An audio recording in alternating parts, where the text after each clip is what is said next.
Un couvre-feu a été décrété dans toutes les délégations de Sousse, Monastir et Sidi Bouzid à partir du 1er octobre de 20h à 6h du matin, et ce pour 15 jours. Cette décision intervient dans l'objectif de freiner la propagation du coronavirus dans ces gouvernorats lourdement impactés.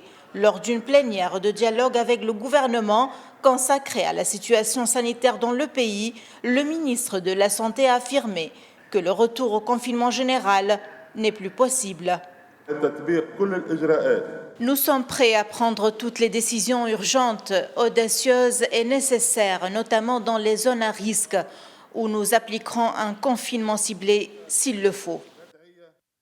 La Tunisie connaît actuellement une recrudescence alarmante des cas de contamination, une deuxième vague qui touche le pays de plein fouet.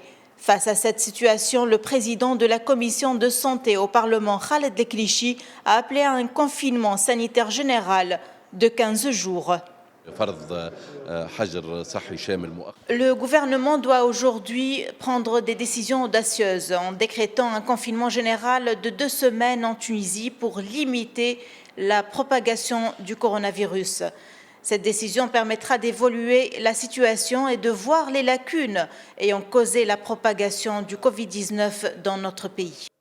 Actuellement, le ministère de la Santé est totalement débordé puisqu'on manque déjà de moyens de protection dans les hôpitaux et notamment les professionnels de la santé. Et on voit de plus en plus le nombre de professionnels de la santé qui sont touchés par le Covid. Et on recense actuellement environ 1000 personnels de santé et 4 décès.